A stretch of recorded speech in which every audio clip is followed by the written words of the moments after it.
Hello students, welcome to all of you. एक बार फिर से आपका स्वागत है एनसीए स्कूल के ऑनलाइन प्लेटफॉर्म पर। आज सबसे पहले मैं आपको एक बात कहना चाहूँगा कि जो भी आप लोग ये वीडियो लेक्चर देख रहे हो उसमें जो भी आपको मटेरियल करवाया जाता है उसको सबसे पहले आप लोग अपनी कॉपी में नोट्स बनाएं। जो भी वीडियो में आपसे क्वेश्चन वगैरह पूछे जाते हैं उनके आप लोग प्लीज़ जवाब ज़रूर दिया करें। कुछ एक स्टूडेंट हैं 5-4 जिनके आंसर्स आते हैं, बाकी लगभग स्टूडेंट हैं वो अभी बिल्कुल भी एक्टिव नहीं है, ऐसा मैं बोल सकता हूँ बिल्कुल तरीके से, क्योंकि वो ना ही तो किसी क्वेश्चन का जवाब दे रहे हैं और ना ही उनका वर्क चेक करवाने के लिए नोटबुक स्कूल में आ रही है। ठीक है, तो इससे अच्छा ये है कि नोट्स बनाएं बढ़िया तरीके से, इससे आपको ही फ़ायदा है। कॉपी चेक करवाने के लिए रेगुलरली स्कूल में भेजें। ओके, और जो क्वेश्चन आपसे पूछे जाते हैं वीडियोज़ में उनके जवाब दें, जिससे आप में ही इम्प्रूवमेंट आने वाली है। और सेकंड बात कि आप लोग जिस भी वीडियो को देख रहे हो प्लीज़ उसको लाइक करना मत भूलो, क्योंकि इससे हम जैसों का जो कॉन्फिडेंस है वो थोड़ा सा और इंक्रीज़ होगा। ओके, तो फर्स्ट लेक्चर में हमने सेकंड चैप्टर स्टार्ट कर रखा था, Gauss law and it's applications. उसमें हम लोगों ने लेक्चर फर्स्ट में क्या किया था, इलेक्ट्रिक फ्लक्स का कॉन्सेप्ट सीखा था। ठीक है भाई, इलेक्ट्रिक फ्लक्स क्या बताया था? Electric flux number of field lines which is passes through an area. किसी भी सरफेस एरिया में से जितनी फील्ड लाइंस क्या करती हैं, क्रॉस करती हैं और उस सरफेस के परपेंडिकुलर क्रॉस करती हैं, उसको हम लोग क्या बोलते हैं? इलेक्ट्रिक फ्लक्स बोलते हैं। और उसका हम लोगों ने फॉर्मूला क्या पढ़ा था? इलेक्ट्रिक फ्लक्स का फॉर्मूला हम लोगों ने पढ़ा था phi equal to E A cos theta. यहाँ पे ई तो था हमारा इलेक्ट्रिक फील्ड इंटेंसिटी, ए था हमारा एरिया, ये वाला जो सरफेस एरिया था जो इलेक्ट्रिक फील्ड के अंदर पड़ा हुआ था इस टाइप से। ठीक है, और ये जो थीटा है वो थीटा था angle between the area vector and electric field vector. Area vector and electric field vector, उनके बीच में ये थीटा एंगल था। तो ये वाला जो फॉर्मूला था ना हमारा, इस फॉर्मूले की हेल्प से हम लोग इस टाइप का, यदि हमारे पास कोई ओपन सरफेस है तो उसका फ्लक्स हम लोग इससे काउंट कर सकते हैं। कौन से सरफेस के लिए काउंट कर सकते हैं? ओपन सरफेस के लिए, because this is open surface. इसकी कोई भी क्लोज बाउंड्री नहीं है, क्लोज सरफेस आप इसको नहीं बोल सकते। ठीक है, तो ओपन सरफेस के लिए ये फ्लक्स का फॉर्मूला हो गया। लेकिन कोई ज़रूरी नहीं है कि हर बार अपने पास ओपन सरफेस ही हो। यदि आपके पास इस टाइप का एक सरफेस हो, ऐसा कोई सरफेस हो, ऐसा, ये क्लोज सरफेस है। कौन सा सरफेस है? ये क्लोज सरफेस है। जैसे आप इस मार्कर को देख रहे हो, इस मार्कर को आप देख रहे हो, ये मार्कर यदि आप देखो तो चारों तरफ से बंद है, यहाँ से भी बंद है, कर्व्ड सरफेस है इसका, ये भी क्या है? बंद है। और इधर साइड से ये जो इसका प्लेन सरफेस है ये भी क्या है? बंद है। ठीक है ना बात? तो ये मार्कर कौन सी बॉडी हुई या कौन सा सरफेस हुआ? ये क्लोज सरफेस हुआ। उसी टाइप से ये जो सरफेस है ये कौन सा सरफेस है हमारे पास से? क्लोज सरफेस है। आज हम लोग पहले सीखेंगे कि यदि हमारे पास कोई क्लोज सरफेस हो तो उसका फ्लक्स हम लोग कैसे कैलकुलेट करें या कैसे काउंट करें। तो आप लोग हेडिंग लिखिए, पेन कॉपी निकाल लें। Electric flux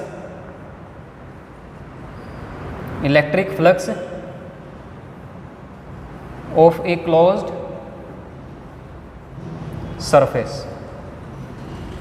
electric flux of a closed surface. Heading लगाओ, ये डायग्राम बना लो साथ में।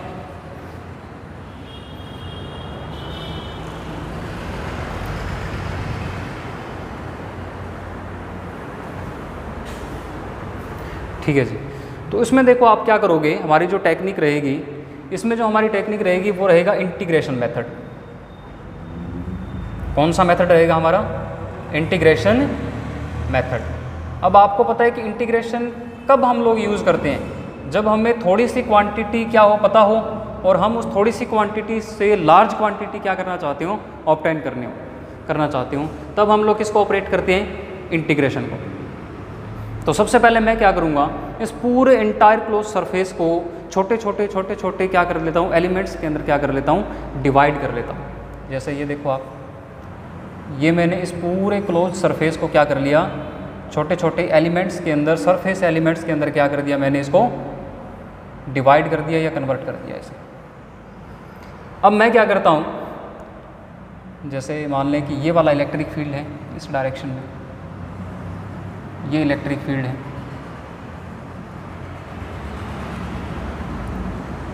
अब हम लोग क्या करते हैं, कि इस पूरे का फ्लक्स फाइंड करने के लिए यहाँ से हम लोग कोई एक रैंडमली एक एलिमेंट चूज़ कर लेते हैं, सरफेस एलिमेंट। जैसे सपोज दैट मैंने ये वाला एक छोटा सा सरफेस एलिमेंट क्या कर लिया, चूज़ कर लिया। छोटा सा एलिमेंट चूज़ करने का कारण ये है क्योंकि ये वाला जो छोटा सा एलिमेंट है ये as a surface, plane surface या ओपन सरफेस की तरह क्या करेगा, बिहेव करेगा, इसकी तरह बिहेव करेगा एज ए ओपन सरफेस। तो अब आप क्या करें, एलिमेंट चूज़ कर लिया। एलिमेंट चूज़ करने के बाद आप क्या करें, इसके एरिया वेक्टर को क्या करें, डिटरमाइन करें या डिफाइन करें। एरिया वेक्टर आपको पता है कि प्लेन के परपेंडिकुलर होता है, तो इस प्लेन के परपेंडिकुलर ये इसका एरिया वेक्टर बना। एलिमेंट का एरिया छोटा सा है तो इसके एरिया वेक्टर को मैं डी ए वेक्टर से क्या कर रहा हूँ, डिनोट कर रहा हूँ। ठीक है बात। पूरी मैंने क्लोज्ड बॉडी को छोटे छोटे एलिमेंट्स के अंदर क्या कर दिया, डिवाइड कर दिया। पहले मैंने एक एलिमेंट चूज़ किया, उस एलिमेंट का एरिया वेक्टर मैंने डिफाइन कर दिया। इलेक्ट्रिक फील्ड की ये डायरेक्शन है और दोनों के बीच में जो एंगल बन रहा है वो एंगल कितना है, हमारे पास थीटा है। तो मैं क्या करता हूँ, पहले इस एलिमेंट के साथ लिंक होने वाला फ्लक्स क्या कर लेता हूँ, कैलकुलेट कर लेता हूँ, और फिर उसको इंटीग्रेट कर देंगे तो वो किसके साथ लिंक फ्लक्स मिलेगा अपने को, एंटायर क्लोज्ड सरफेस के साथ। टेक्निक समझ में आ रही होगी। तो चलो इसको ऑपरेट करते हैं। ठीक है, तो सबसे पहले क्या लिखोगे, electric flux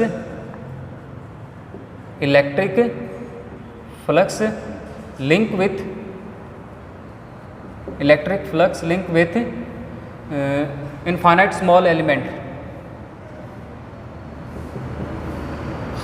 infinite small element, इसके साथ लिंक होने वाला फ्लक्स। तो फ्लक्स का आपको फॉर्मूला पता है, फ्लक्स का फॉर्मूला होता है D phi equal to electric field into area, या वेक्टर फॉर्म में लिखें तो E vector into A vector. तो मेरे को किसका इलेक्ट्रिक फ्लक्स निकालना है, एलिमेंट का। तो इलेक्ट्रिक फील्ड इंटेंसिटी लिखो आप कितनी है, ई वेक्टर, और इसका एरिया कितना है, डी ए वेक्टर। तो ये वाला जो फ्लक्स है, ये फ्लक्स किसका मिला मेरे को, ये फ्लक्स मिला किसका, एलिमेंट का। अब मेरे को पूरे क्लोज सरफेस का करना है तो उसके लिए मैं इसको क्या कर दूंगा, इंटीग्रेट कर दूंगा। ठीक है, for whole surface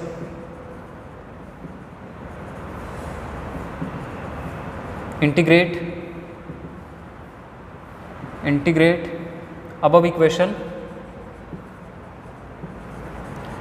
integrate above equation. इसको आप लोग इंटीग्रेट कर दें, इसको इंटीग्रेट करोगे और इंटीग्रेशन के ऊपर एक सर्कल लगाओगे ऐसे। Why this circle is show, क्यों इसको शो किया हमने, क्योंकि ये वाला जो सर्कल है ये क्लोज्ड इंटीग्रेशन को क्या करता है, शो करता है। Because this integration is operated for a close surface, क्योंकि इस इंटीग्रेशन को हम लोग एक क्लोज सरफेस के लिए ऑपरेट कर रहे हैं। तो सिंबल के ऊपर हम लोग क्या लगा के चलेंगे, एक सर्कल लगा के चलेंगे। तो अंदर क्या लिखे हमने इसके, closed integration E vector dot D A vector. तो ये वाला जो फ्लक्स है, ये फ्लक्स किसके साथ लिंक होगा, किसी क्लोज्ड सरफेस के साथ लिंक फ्लक्स है।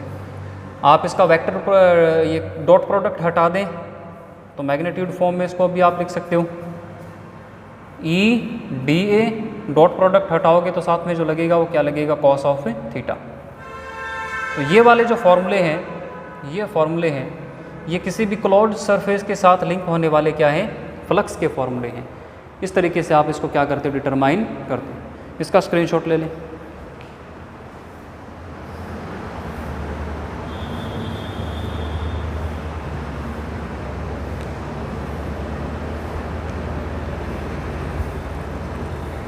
सिंपल सा प्रोसेस है। प्रोसेस क्या है, पहले आप क्लोज्ड बॉडी लें, उस क्लोज्ड बॉडी को आप क्या करें, छोटे छोटे एलिमेंट्स के अंदर क्या कर लें, डिवाइड कर लें। फिर उनमें से रैंडमली एक एलिमेंट चूज़ करें, उसका फ्लक्स कैलकुलेट करें, और फिर उस एलिमेंट के फ्लक्स को आप लोग एंटायर सरफेस के लिए क्या कर दें, इंटीग्रेट कर दें। ओके जी।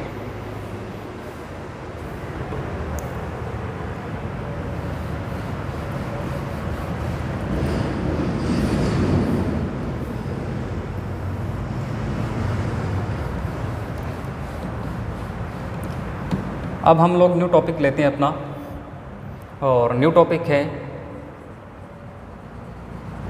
Gauss law. कौन सा लॉ? Gauss law. हेडिंग लगाओ गॉस लॉ।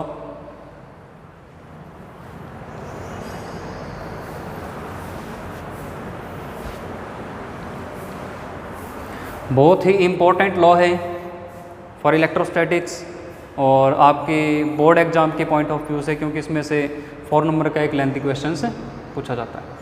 ठीक है भाई, तो इसको अंडरस्टैंड करने से पहले, इसके स्टेटमेंट तक पहुंचने से पहले मैंने आपको एक क्वेश्चन दिया था। उस क्वेश्चन का मैं आपको थोड़ा सा आंसर बता देता हूं क्या है, क्योंकि वो इसी के साथ रिलेटेड है। क्वेश्चन कुछ इस टाइप से था कि ऐसा इलेक्ट्रिक फील्ड, और इस इलेक्ट्रिक फील्ड के अंदर एक क्लोज्ड बॉडी पड़ी हुई थी, क्लोज्ड बॉडी पड़ी हुई थी, सिलेंडर टाइप बॉडी, और इसका फ्लक्स कैलकुलेट करना था अपने को। तो पहले आप इंडिविजुअली देखें कि आप इसके कितने सरफेस बना सकते हो। ये वाला जो इसका प्लेन सरफेस है 1 नंबर सरफेस हो गया, ये वाला जो प्लेन नंबर 2 है ये इसका 2 नंबर सरफेस हो गया, और इसका कर्व्ड सरफेस है ये वाला। 3 सरफेस हैं इसके। अब यदि मैं तीनों सरफेसेस के लिए क्या करना चाहूँ, एरिया वेक्टर्स को डिफाइन करना चाहूँ, तो इसका जो एरिया वेक्टर आएगा, इसका एरिया वेक्टर इसके परपेंडिकुलर आना चाहिए इस साइड। इसको मैं सपोज दैट DA1 वेक्टर से डिनोट करता हूँ। इस सरफेस का एरिया वेक्टर है वो इस डायरेक्शन में आना चाहिए परपेंडिकुलरली, DA2 वेक्टर। और जो कर्व्ड सरफेस है उसका जो एरिया वेक्टर है वो आना चाहिए इसके परपेंडिकुलर, मतलब DA3 वेक्टर। ठीक है, अब आप हर एक इंडिविजुअल सरफेस का फ्लक्स कैलकुलेट करें और तीनों को क्या कर दें, ऐड कर दें। तो देखो आंसर कितना आ रहा है अपने पास। Flux of surface first number surface का फ्लक्स कितना है? तो फ्लक्स का हमारे पास फॉर्मूला क्या था, phi equal to EA cos theta, E, और इसके लिए आप लोग देख लें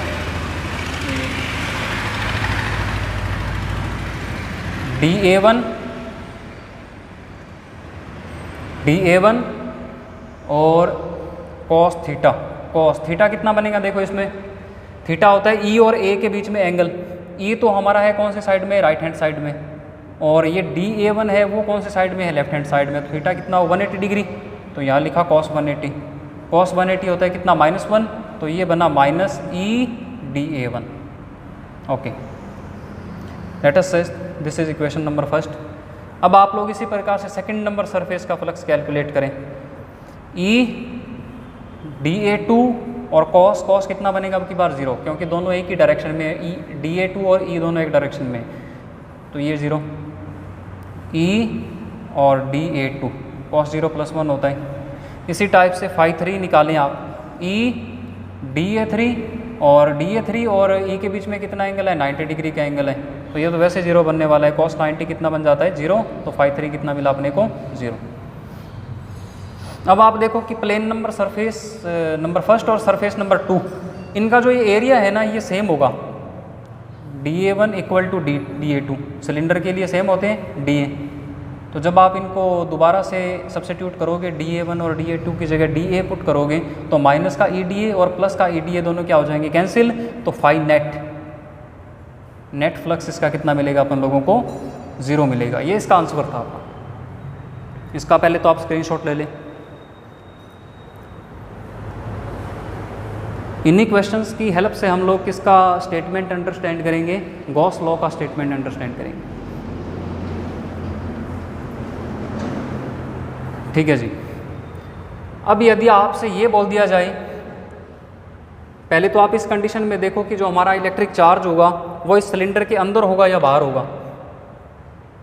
तो आप ये बता सकते हो कि जो इलेक्ट्रिक फील्ड है वो यहाँ से आ रहा है, तो यहाँ पॉजिटिव चार्ज होना चाहिए, यहाँ पॉजिटिव चार्ज होना चाहिए। तो इसका मतलब चार्ज इस सिलेंडर के अंदर हुआ या बाहर हुआ, तो यहाँ पर जो चार्ज है वो सिलेंडर के आउटसाइड है, वो सिलेंडर के आउटसाइड है। लेकिन अपने एक दूसरा केस कंसिडर करते हैं। मेरे पास एक इलेक्ट्रिक चार्ज है capital Q plus capital Q, और वो एक स्फीयर के अंदर है इस टाइप से। ये हमने केस कंसिडर कर लिया, ये इसके अंदर है, क्लोज्ड सरफेस है, स्फीयर है। तो मेरे को इसका फ्लक्स कैलकुलेट करना है कि इसका फ्लक्स कितना होगा। तो ये करने के लिए हमारी सिंपल सी टेक्निक है, अभी मैंने बताया था आपको इंटीग्रेशन मेथड। तो पहले मैं क्या करता हूँ, इस स्फीयर को छोटे छोटे एलिमेंट्स में डिवाइड करता हूँ, और एक मैंने एलिमेंट चूज़ कर लिया, ये वाला, ये एलिमेंट मैंने चूज़ कर लिया।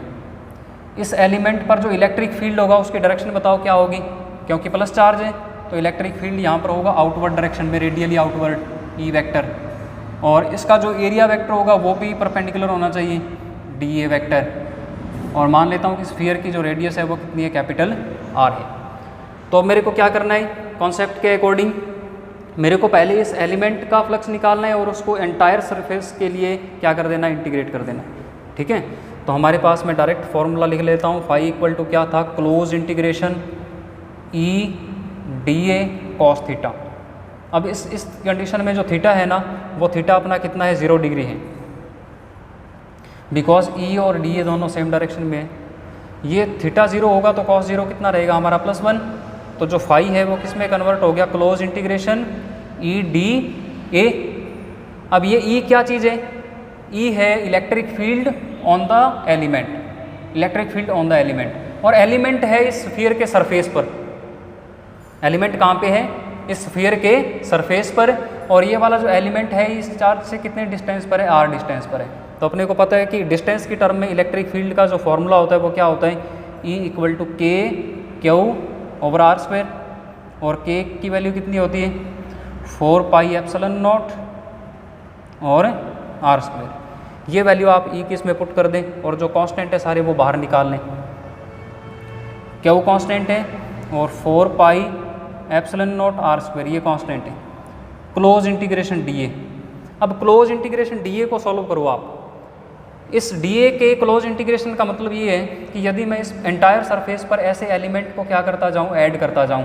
इंटीग्रेशन का मतलब क्या होता है, एडिशन होता है। यदि मैं ऐसे एलिमेंट ऐड करता जाऊँ तो क्या मेरे को इस एंटायर स्फीयर का सरफेस एरिया मिल जाना चाहिए। तो मैं इंटीग्रेशन डी ए को किससे रिप्लेस कर देता हूँ, सरफेस एरिया से रिप्लेस कर देता हूँ। तो 4 epsilon not R square into 4 pi R square, because sphere का सरफेस एरिया कितना होता है, 4 पाई आर स्क्वायर। तो 4 पाई आर स्क्वायर से 4 पाई आर स्क्वायर कैंसिल कर दें, तो इसके लिए फाई नेट आपको कितना मिला, इसके लिए मिला क्यू बटा में एप्सिलॉन नॉट, क्यू बटा में एप्सिलॉन नॉट। इसको आप लोग पहले स्क्रीनशॉट ले लें।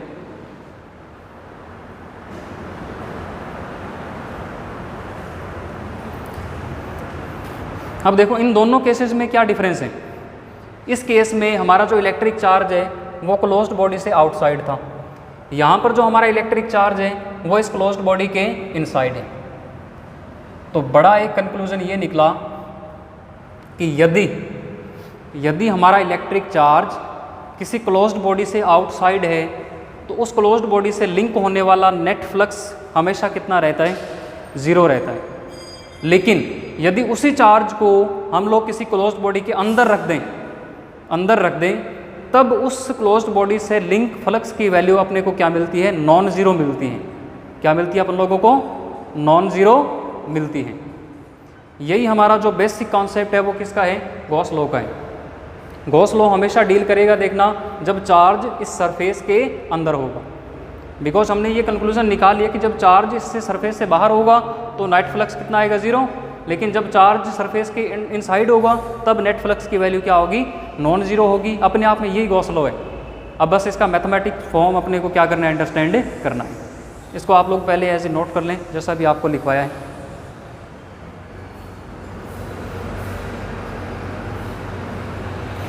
अभी गॉस लॉ के मैथमेटिकल स्टेटमेंट तक पहुंचने के लिए अपन लोगों को 3-4 केस और अंडरस्टैंड करने पड़ेंगे।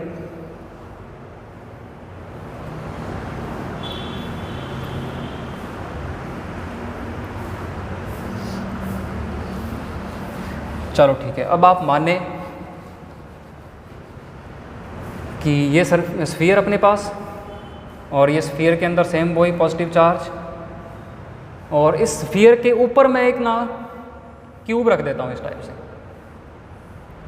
क्यूब भी क्लोज्ड क्यूब है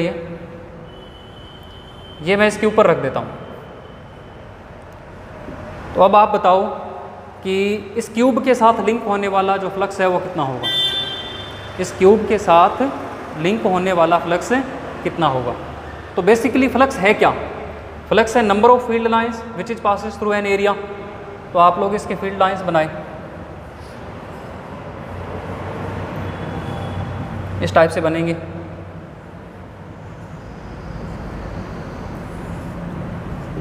ये इसके फील्ड लाइंस बनेंगी। बेसिकली इलेक्ट्रिक फ्लक्स क्या था? Number of field lines which is passes through an area. तो आप फील्ड लाइंस काउंट करें, जितनी फील्ड लाइंस इस स्फीयर में से निकल रही है ना, उतनी ही फील्ड लाइंस इस क्यूब को भी क्या करेंगी? पास करेंगी। तो क्या मैं ये बोल सकता हूँ कि जितना फ्लक्स इस स्फीयर का उतना ही फ्लक्स किसका? इस क्यूब का हो। ठीक है, तो क्यूब का फ्लक्स भी आप लोग कितना लिखोगे? Q divided by epsilon not. तो यहाँ से हमें ये बात पता चली कि यदि चार्ज किसी बॉडी के अंदर है तो उसके साथ लिंक होने वाले फ्लक्स की वैल्यू नॉन ज़ीरो होगी, चाहे उस सरफेस की शेप और साइज जैसी मर्जी हो। इस चीज़ पर कोई भी डिपेंडेंस नहीं है। ये क्लोज्ड बॉडी स्फीयर भी हो सकती है और ये क्लोज्ड बॉडी क्यूब भी हो सकती है, क्यूबॉइड भी हो सकता है, कुछ भी हो सकता है। जो उसके साथ फ्लक्स लिंक होगा ना, उसकी क्वांटिटी हमेशा क्या रहेगी? सेम रहेगी। शेप और साइज पर ये डिपेंड नहीं करता फ्लक्स। सिंपल सी बात। अब अपन लोग क्या करते हैं? अपना नेक्स्ट केस क्या करते हैं? कंसिडर करते हैं।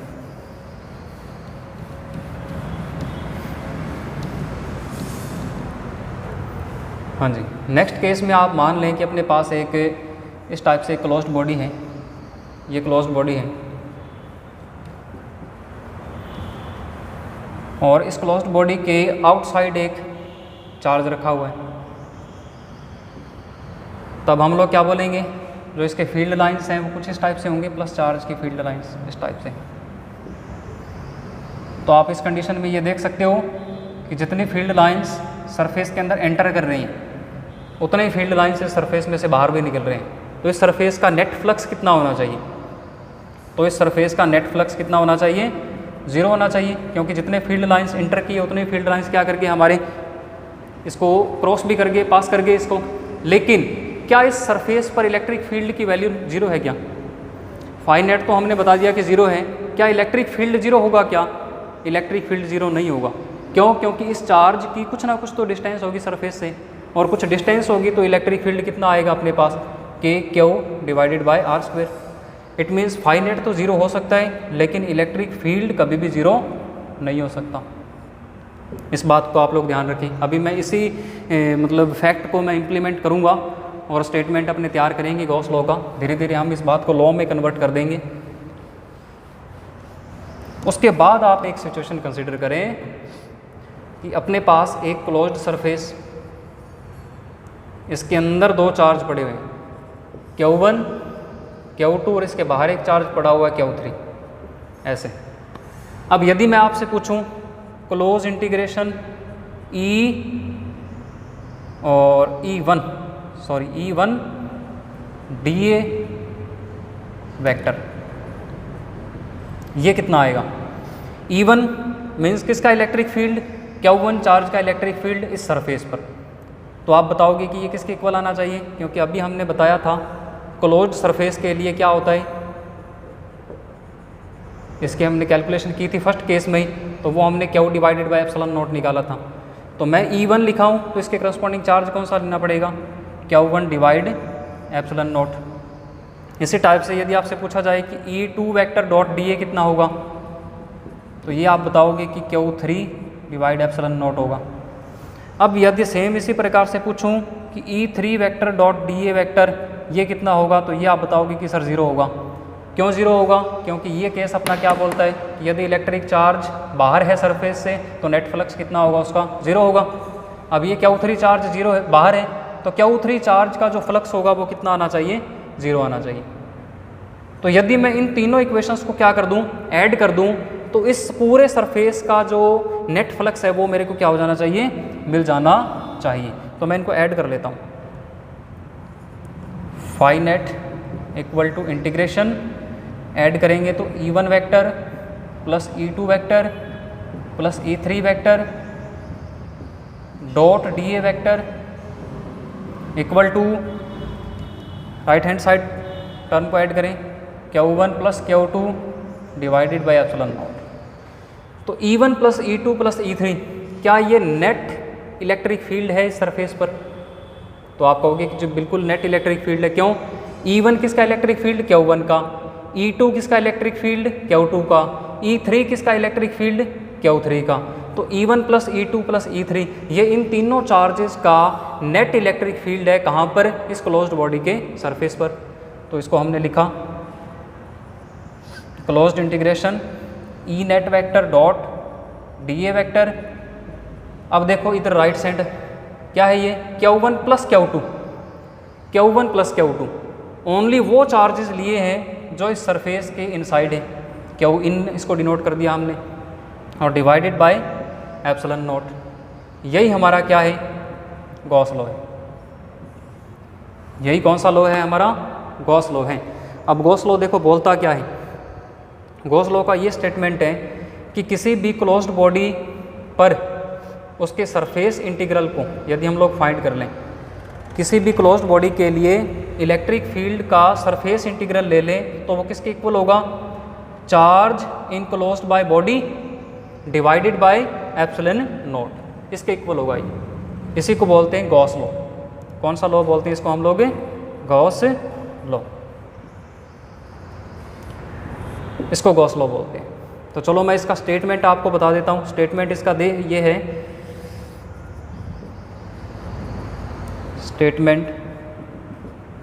स्टेटमेंट इसका ये बोलता है कि the net flux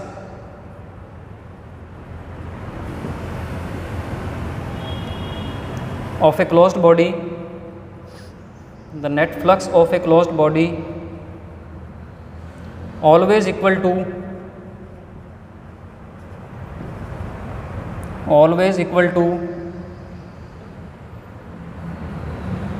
the 1 upon epsilon naught times of net electric charge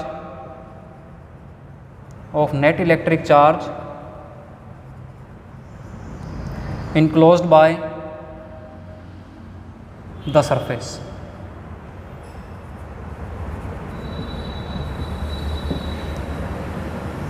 This is known as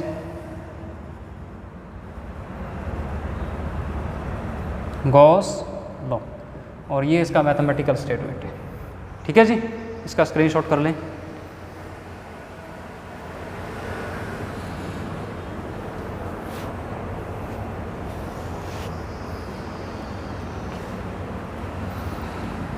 किसी भी क्लोज्ड बॉडी के साथ लिंक होने वाला नेट फ्लक्स किसके इक्वल होता है? उस क्लोज्ड बॉडी के द्वारा इंक्लोज किया हुआ चार्ज। ये Q इन क्या है? ये Q इन वो चार्ज है जो इसके अंदर है।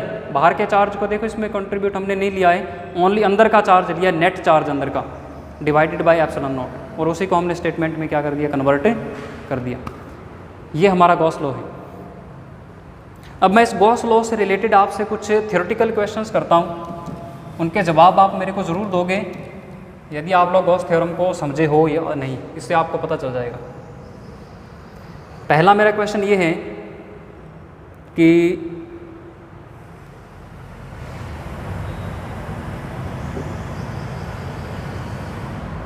यदि आपके पास फाई नेट ज़ीरो है, फाई नेट ज़ीरो है, implies E net zero. Phi net zero हो इम्प्लाइज ई नेट भी क्या हो? ज़ीरो हो। आपको बताना है कि ये ट्रू है या फॉल्स है, ये ट्रू है या फॉल्स है। आपको ये बताना है कि यदि फाई नेट किसी क्लोज बॉडी के लिए ज़ीरो है तो क्या ई नेट भी उसके लिए क्या होगा? ज़ीरो होगा। यह आप लोगों को क्या करना है? बताना है। सेकंड नंबर आप लोगों को ये बताना है कि यदि आपके पास Q इन ज़ीरो है इम्प्लाइज फाई नेट ज़ीरो, ये बताना है कि ट्रू है या फॉल्स है, ट्रू है या फॉल्स है। थर्ड नंबर आपको ये बताना है कि यदि ई नेट ज़ीरो है, यदि ई नेट ज़ीरो है implies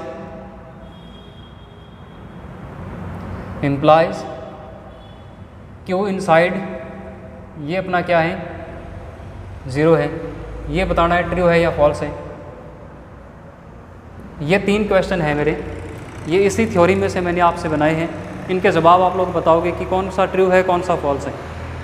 first number, second number, third number, first true है, सेकंड ट्रू है, थर्ड ट्रू है, कौन सा ट्रू है और कौन सा फॉल्स है, इंडिविजुअली ये आप लोगों को बताना है। ये हमारा गॉस लॉ था। गॉस लॉ क्या बोलता है? गॉस लॉ का स्टेटमेंट ये है कि किसी भी क्लोज्ड बॉडी का नेट फ्लक्स उस क्लोज्ड बॉडी के द्वारा इंक्लोज किया हुआ net charge divided by epsilon not के इक्वल होता है।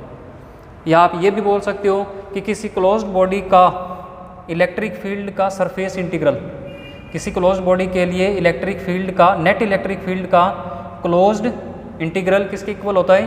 Q inside divided by epsilon not के इक्वल होता है। अब यहाँ पर आप लोग एक बात को ध्यान रखें कि जो ई नेट है, ई नेट क्या चीज़ है? देखो, ई नेट है नेट इलेक्ट्रिक फील्ड अंदर वाले चार्जेस का भी और बाहर वाले चार्जेस का भी। क्योंकि नेट इलेक्ट्रिक फील्ड जब मैंने कैलकुलेट किया था, ये देखो नेट इलेक्ट्रिक फील्ड जब कैलकुलेट किया था तो मैंने E3 को भी मतलब इसमें क्या किया, मैंने शामिल कर लिया था। Q3 का इलेक्ट्रिक फील्ड भी शामिल किया मैंने, और Q3 जबकि बाहर है